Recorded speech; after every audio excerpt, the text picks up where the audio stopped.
Hi, welcome to this part of my review featuring the Dread Thingonomicon.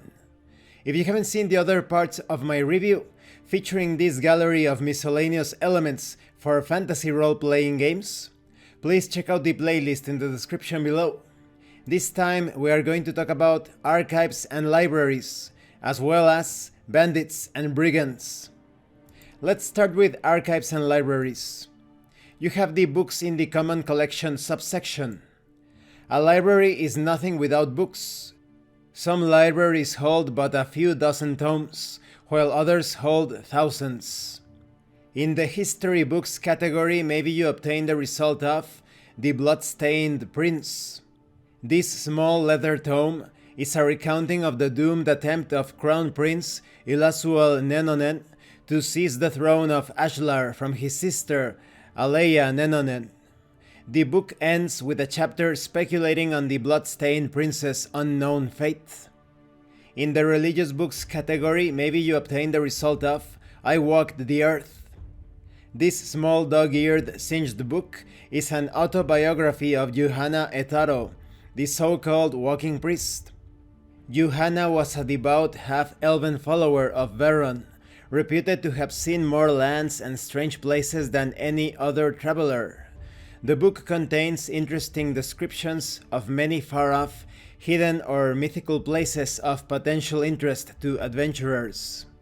In the general interest books category, perhaps you obtain the result of Beyond the Horizon. This small book contains the sea diary of Jaeger Calamis and details his many journeys. He describes terrible storms, desperate battles against pirates, and more. Jaeger also included some rough sketch maps of various locales that might be of interest to adventurers planning a sea voyage. Then we have the books in the special collection subsection. The vast majority of books in a library are nothing more than tomes of mundane knowledge, travelogues, diaries, and other normal writings. A few books, however, are different. A few books, either because of the foul things they reveal, the power they hold, or their monetary value, are kept away from the public in the library's special collection. Perhaps you obtain the result of Art and Power. A treatise on the use of magic to gain temporal power. This tract is wholly lacking any moral content and simply deals with the matter at hand. Only a few copies of this book survive to the present day. Most are held by amoral folk, or those who use them as evidence of the dangers of magic in the wrong hands. There is also an Events Among the Stacks category. Although libraries are places of scholarly learning, they aren't necessarily boring places.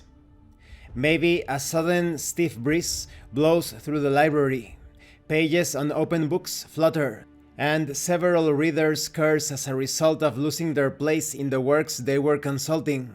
Moments later, the silence in the library is shattered by a man shouting, "Thief! Stop!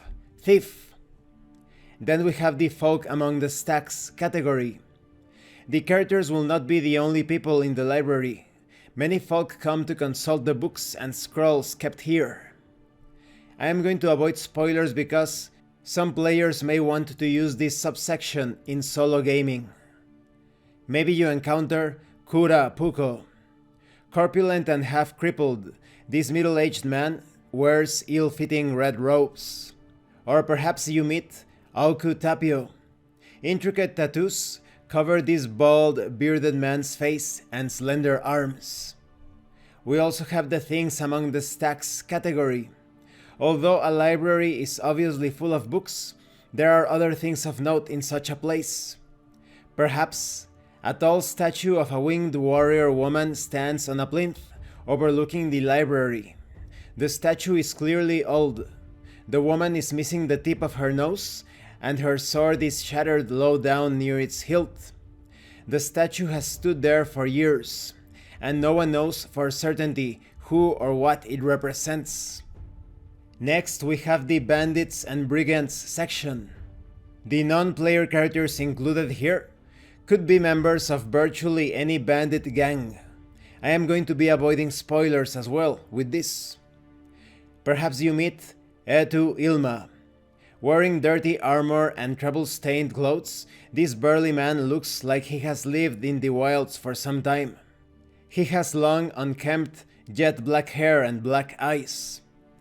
Maybe you meet Jerky Susi. This unkempt, dirty-faced man wears a filthy tunic. Face screwed up in a squint, he seems surprised or confused. There is also a camp dressing subsection.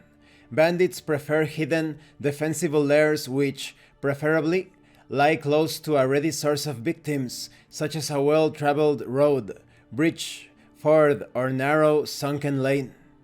Maybe you obtain the result of: a large oak stands at the center of the camp, its heavy branches reaching down almost to the ground.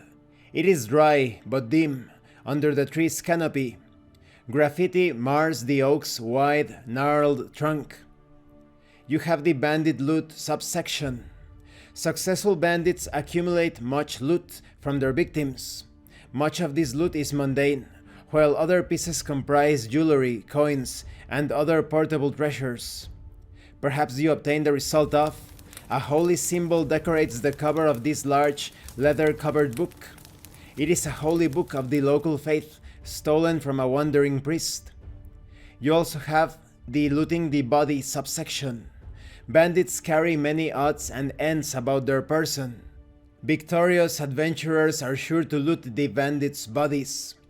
Perhaps the adventurers encounter a small sketchbook and several sharpened chunks of charcoal, which fill a small sack stuffed into the bandit's pack. Pictures of local wildlife scenes, as well as scenes of village life, fill much of the book. Then you have the complications and opportunities subsection. Adventures are rarely simple affairs.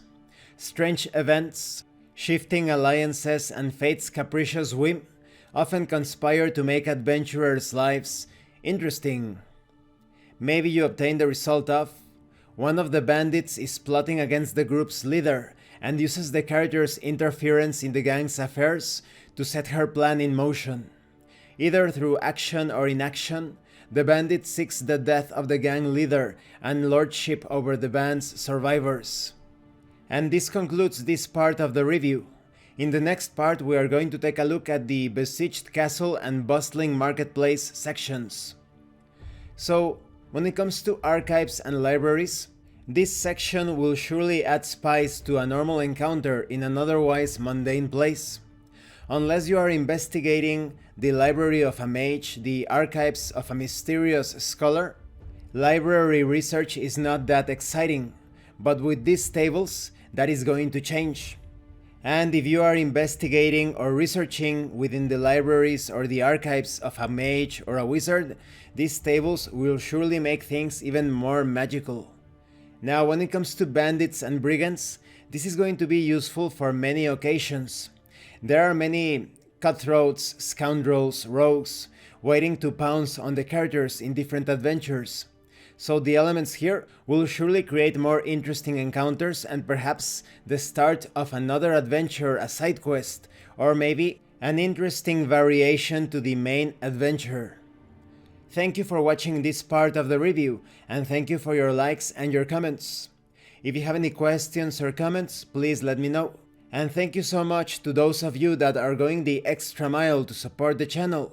If anyone else wishes to further support the channel, the information on how to do that will be in the description below. Once again, thank you, and see you later.